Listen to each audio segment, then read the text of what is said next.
សួស្តីទាំងអស់គ្នាថ្ងៃនេះចង់បង្ហាញពីការដាក់ SIM ចូល iPad ហើយឲ្យស្គាល់ service នេះអត់ទាន់ដាក់ចូលទេពេលដាក់ចូលទៅវា no service អត់ស្គាល់ SIM ហើយអត់ស្គាល់បានន័យថាបើកអ៊ីនធឺណិត SIM មិនបានទេអញ្ចឹងនិយាយ5ដាក់ចូល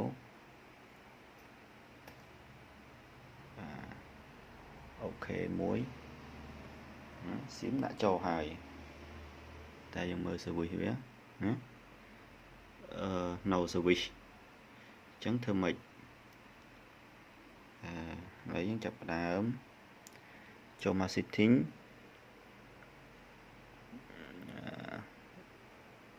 នេះវានៅតែអត់ស្គាល់ដែរណាសាក restart ឲ្យមើលបិទឲ្យបើកវិញតើវាស្គាល់អត់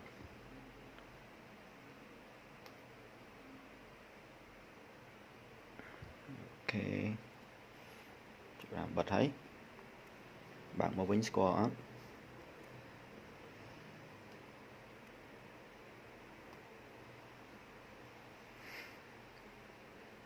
ចាំតិច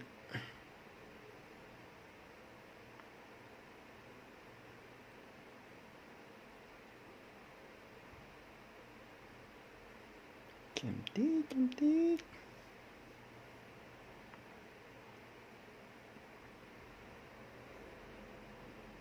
មកលើហើយបាទអូ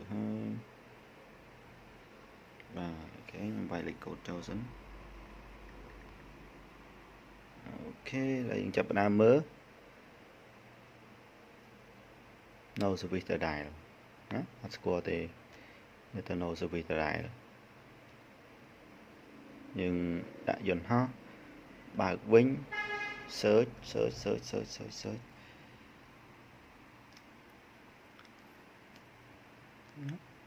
នៅ search អត់ស្គាល់ដែរ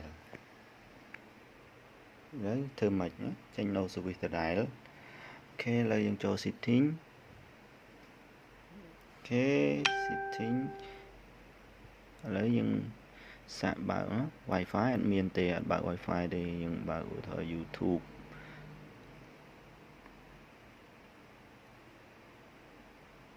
អត់ស្គាល់ទេអានេះ download ទេនេះអត់ស្គាល់អូខេមកចូល setting យើងចូលកន្លែងAPN ឥឡូវ SIM នេះ SIM cell card អញ្ចឹងយើងចូល APN មកវាយ cell card មកបាទវាយ cell card វាយ cell card មកយើង copy មក select copy ដាក់ចូល username cell card ដែរយើងត្រឡប់មកក្រោយវិញ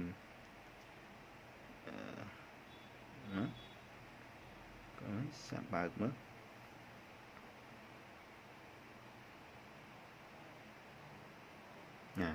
ចេញ 3G